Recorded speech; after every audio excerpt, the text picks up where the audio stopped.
Right now, without thinking about it, you are breathing. You have been breathing since the moment you were born.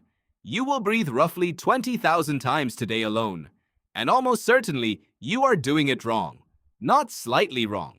Wrong in a way that is quietly reshaping your face, disrupting your sleep, and raising your anxiety. Wrong in a way that almost no one told you about. Wrong in a way that most of the modern world still has not fully accepted. Here is the thing that should unsettle you. Breathing is the one bodily function you both control and don't control. Your heart beats without you. Your digestion happens without you. But breathing sits at the crossroads, automatic when you forget it, fully controllable when you remember it. When you breathe wrong, you keep breathing wrong, 20,000 times a day, and nothing stops you. So how did humans go so wrong? Start with the mouth. If you are breathing through your mouth right now, close it. That sounds insultingly simple, but the gap between nose breathing and mouth breathing is enormous.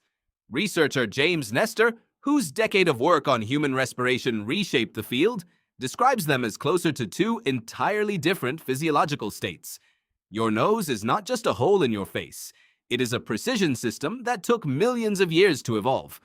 When air enters through your nose, it is filtered, warmed, humidified, and infused with nitric oxide, a molecule your lungs need to extract oxygen efficiently. None of that happens when you breathe through your mouth. Mouth breathing delivers cold, dry, unfiltered air, and it does so in larger, faster volumes than your body was designed to process. Humans did not always breathe this way. Anthropologist John Mew and dental researcher Kevin Boyd spent years examining skulls across thousands of years of human history and found something consistent. Ancient hunter-gatherer skulls show wide jaws, large nasal passages, and straight teeth. Not from orthodontics, from structure. The faces were broad. The airways were open. Then food changed. Around 10,000 years ago, soft and cooked food began replacing the tough diet that had driven jaw development for millions of years. And across populations wherever soft food spread, skulls began to narrow. Jaws became smaller. Nasal passages tightened. The face, it turns out, is not fixed at birth.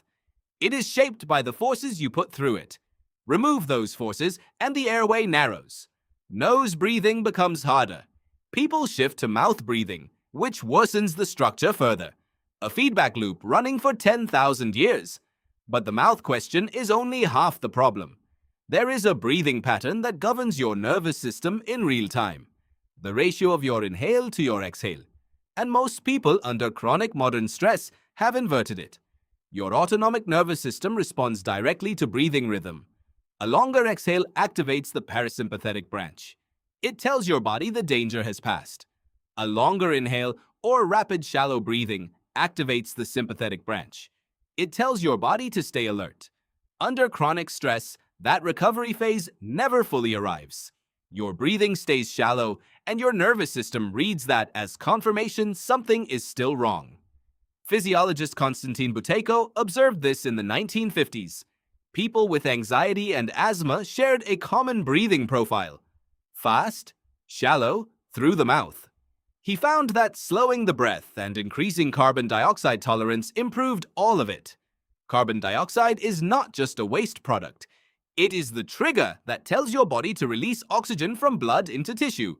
Breathe too fast, exhale too much carbon dioxide, and your tissues become paradoxically oxygen-starved even as you breathe more. Researchers return to a single number when describing optimal breathing: 6 breaths per minute. Most adults breathe at 12 to 20. 6 breaths per minute, roughly 5 seconds in, 5 seconds out, consistently drops blood pressure, reduces anxiety, and improves performance. It matches the rhythm encoded in Sanskrit chanting, Catholic prayer, and Buddhist meditation, all of which, when measured, land near 6 breaths per minute. They were not designing breathing exercises. They were discovering what the body already knew.